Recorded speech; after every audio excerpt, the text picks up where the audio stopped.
2007 সালে তত্ত্বাবধায়ক সরকার কর্তৃক গ্রেফতারের পর 2008 সালে উন্নত চিকিৎসার জন্য যুক্তরাজ্যের উদ্দেশ্যে দেশ ত্যাগ করেছিলেন তারেক রহমান।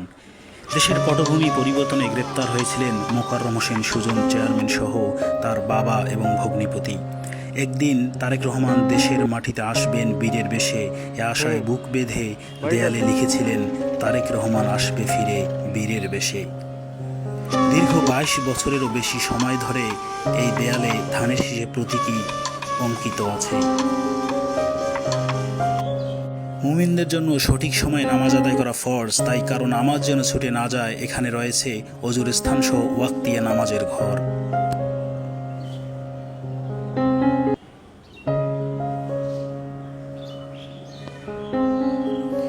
এই বাড়িতে রয়েছে ছোট্ট পার্কিং সহ পাবলিক টয়লেটের ব্যবস্থা।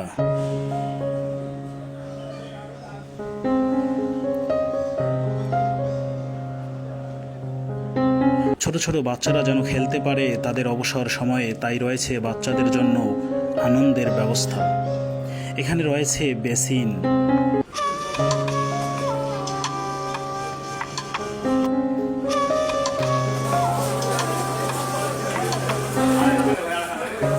দূর দূরান্ত থেকে ছুটে আসা রাজনীতি প্রেমীর একজন বাড়িতে যেন তারা দুমুঠো খেতে পারে তার জন্য রয়েছে প্রায় কয়েকশো মানুষের খাবার ব্যবস্থা।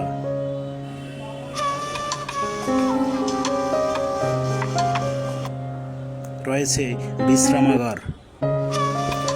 22 বছর 7 মাস বয়সে ইউনিয়ন পরিষদের চেয়ারম্যান হয়ে জনগণের আস্থা ও ভালোবাসার মধ্য দিয়ে পরবর্তীতে আলমগীর ইউনিয়নের বারংবারের ইউপি চেয়ারম্যান হয়েছিলেন মোকাররম হোসেন সুজন।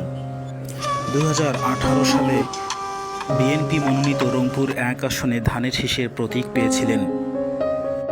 এছাড়াও 2014 সালে উপজেলা পরিষদ নির্বাচনে ধানের শীষের প্রতীক পেয়েছিলেন।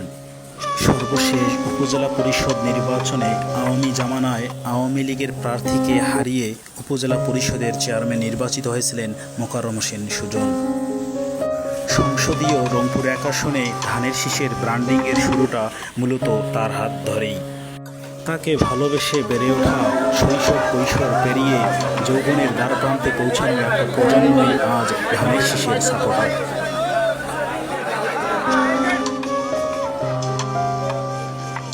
হাতে গোনা যে কয়জন ধানের শীষের কাণ্ডারি সংসদীয় রংপুর 1 আসনে, তারই একজন তো মোকাররম হোসেন সুজন। থাকুক না কিছু আবেগের জায়গা, আবেগশূন্য আর যাই হোক, কোনো মানুষ তো হতে পারে না। জামাত, জাতীয় পার্টি কিংবা আওয়ামী লীগের প্রার্থীদের ভিড়ে রাজনীতিপ্রেমী একটা আসনে ধানের শীষের মোকাররম হোসেন সুজনের প্রতি প্রেম হয়তো কোনো মিশরের পিরামিডের এক মমির মতো। যেন কি এক অসম্ভব বিদ্যায় মোকাররম হোসেন সুজন চেয়ারম্যান তার প্রতি সব মুগ্ধতা স্থবির করে রেখেছেন, রাখবেন কয়েক জনম। চোখের পলক ফেলার ফুরসত এই প্রেমে যেন নেই। ভালোবাসা সে তো বড্ড সেকেলে, কয়জন পারেন ভালোবাসতে বাধ্য করতে। ডামি নির্বাচনের প্রতিবাদে 2024 সালের 1 জানুয়ারিতে কারাগার বরণ করেন মোকাররম হোসেন সুজন। ডান্ডাবেরি পরিয়ে বারংবার ঢাকা টু রংপুর কিংবা রংপুর টু ঢাকা যাতায়াতের মতো চরম দুর্বিষহ দিন কাটাতে হয়েছে। দলের জন্য হাসি মুখে মেনে নিয়েছিলেন সব কিছু।